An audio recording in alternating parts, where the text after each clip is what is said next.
Des enfants dans une cour d'école en joie. Et pourtant, derrière ces cris innocents se cachent des problèmes bien réels. Les problèmes que je rencontre ici dans la classe, je vois nous avons besoin de bancs.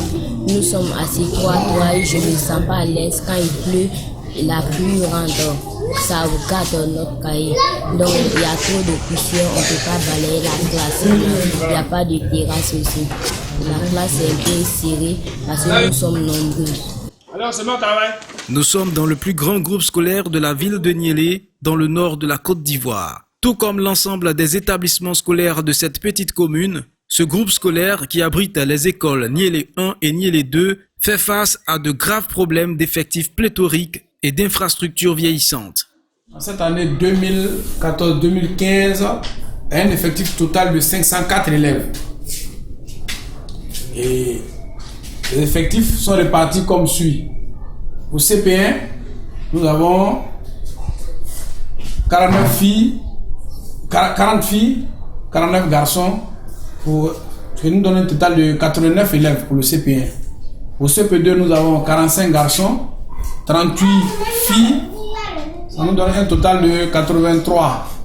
Au CE1, nous avons 48 garçons ou 43 filles, ce qui donne aussi un total de 91 élèves. En temps normal, nous devons accueillir tout au plus 300, à raison de 50 élèves par classe. Nous sommes à 504, ça veut dire que nous avons pratiquement 2 écoles dans une école et ça ne facilite pas le travail.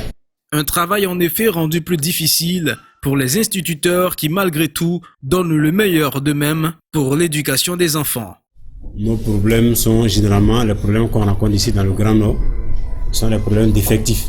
Ici par exemple j'ai un effectif de 77 élèves. Il faut dire au départ c'était 94. Il a fallu que je plaide, donc on a diminué doucement, on est arrivé à 77. Donc c'est le gros problème réellement, c'est ça. Et ensuite les infrastructures. Comme on voit ici la terrasse, il n'y a pas de terrasse, c'est carrément enlevé. Donc il y a des trous partout, ça fait qu'on ne balaye pas. Tu fais l'erreur de balayer, la poussière reste pendant au moins plus d'une heure de temps. Donc on ne balaye pas, on ramasse seulement les papiers ici. Sinon pratiquement tous les enfants, tous les enfants sont intelligents. Donc il suffit d'avoir un bon formateur, c'est fini. Comme on est formé pour ça, donc quel que soit le nombre d'enfants, on essaie de faire l'effort.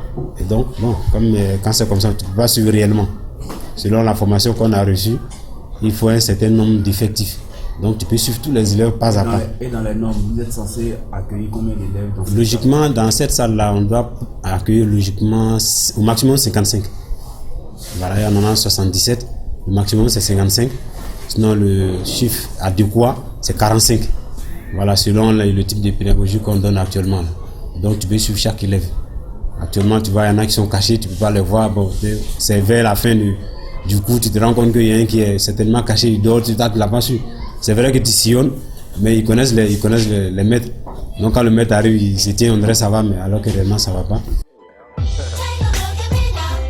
Dans cette classe de CM1, avec un effectif de 82 élèves, dont 48 garçons et 34 filles, les problèmes restent les mêmes.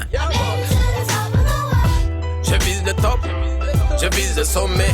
Le directeur de l'EPP Niélé 2 nous conduit chez son collègue afin que lui aussi nous présente la situation de son école. Le chemin est long,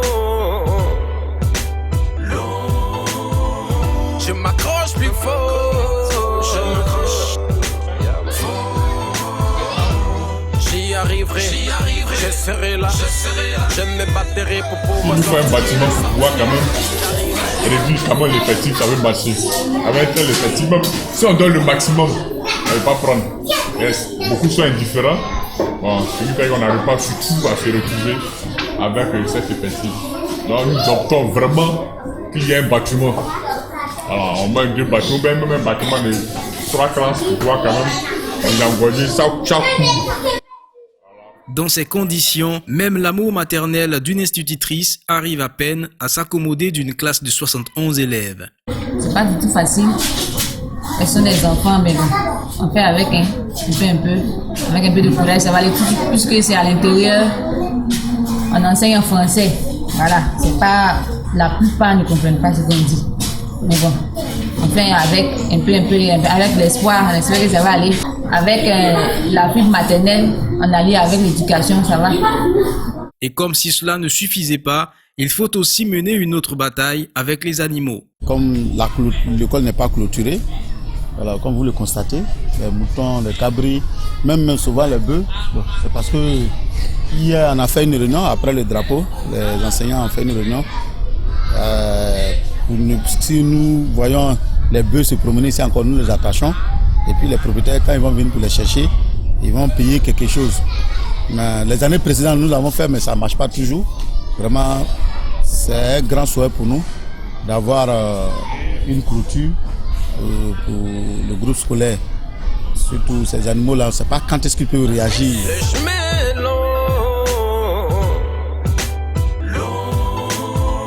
Je m'accroche plus fort. Je m'accroche. J'y arriverai. Je serai là. L'école c'est plus de 4 hectares et on a environ 1000 élèves. En moyenne 75 élèves par classe. Vous voyez, on ne peut pas demander à un enseignant. Malheureusement, nous sommes victimes de cela. On dit que les enseignants du public ne travaillent pas. Mais avec 80 élèves en classe, par exemple, mon CP2, CE1, ils ont 82. Vous attendez quel résultat se mettre malgré sa bonne volonté. Nous, au moins, nous étions à l'école 30-40. Le maître avait la possibilité. Le maître même prenait ta main pour t'apprendre à écrire. Mais regarde les cahiers de nos enfants aujourd'hui, combien ils savent écrire. Parce que le maître n'a pas le temps de faire tout cela. Voilà, en faisant cela, tu vas passer carrément 1 heure de temps sur une seule leçon. Donc vraiment, le problème des effectifs là est un problème crucial. Ce qui fait que le niveau, en tout cas, de l'enseignement a beaucoup baissé. Voilà. Quand tu prends, toi seul, tu dois corriger 80 cahiers une seule nuit, fais tes préparations. Et vous voyez ce que ça nous demande. Voilà, nos classes peuvent être scindées en 2. Chaque classe ici, on peut scinder ça en 2. Voilà, pour avoir 2 classes. Lors de notre première visite à Niélé, il nous avait été fait cas d'une liste d'attente d'élèves n'ayant pas pu se faire inscrire. Brahima nous en donne plus de détails. Et la liste des enfants n'ayant pas été recrutés par manque de place. Donc nous avons une liste de 65 enfants après le recrutement des 2 écoles au CP1. 65 enfants. Et ces enfants sont nés pour la plupart en 2008, 2007. Il y a certains même qui sont nés en 2006, c'est-à-dire ils ont 9 ans cette année. Mais voilà, s'il faut à 6 ans, on va à l'école. Mais certains enfants ici ont 7 ans, 8 ans, qui n'ont pas eu de place. Voilà. Donc ce qui fait que cette année, nous avons vraiment écrit à notre patron, à notre supérieur hiérarchique. Le sous-préfet, nous en avons informé. Vraiment, compte tenu du manque de place crucial, ces enfants, c'est la dernière chance pour la plupart d'aller à l'école cette année. Donc nous avons forcé la main, en griffe, à nos supérieurs pour pouvoir ouvrir une classe de CP1 supplémentaire. Et c'est cette classe qu'elle a. Et nous attendons d'un moment à l'autre l'arrivée d'un stagiaire pour pouvoir prendre cette classe-là. Donc ce qui veut dire l'année prochaine, nous serons confrontés au même problème de place. Parce que ces enfants, ils doivent aller au CP2, mais il n'y a pas de bâtiment. À environ 3 km de Niélé, les problèmes scolaires se présentent sous d'autres formes. Dans ce petit village de la commune, il n'existe pas d'école officiellement. Mais le désir d'instruire les enfants a poussé les fils de la région à mettre sur pied une école de fortune. Regardez à la page 16. Ici, cette année, j'ai le CP2 et le CE1. Voilà. C'est la première année où on a commencé, on a eu un seul cours. Maintenant, après ça, l'année qui a suivi, on était obligé d'avoir des cours jumelés parce qu'il y a des nouveaux qui sont arrivés. On a inscrit aussi des enfants au CP1 pendant que d'autres partaient au CP2. Donc, par manquant de ça, on n'avait pas le choix, on était obligé de faire des cours jumelés. Et le cours jumelé, aujourd'hui, le problème que nous rencontrons plus est que peut-être que j'ai par exemple le CP2 et le CE1 aujourd'hui. Si peut-être la leçon que j'ai au tableau, la leçon d'orthographe, ça concerne les élèves de CE1. Mais pour une classe jumelée, les élèves de CP2, eux aussi, se lancent dedans automatiquement en pensant que le cours les appartient. Dans cette salle, comme vous l'avez très bien constaté, c'est un magasin de stock.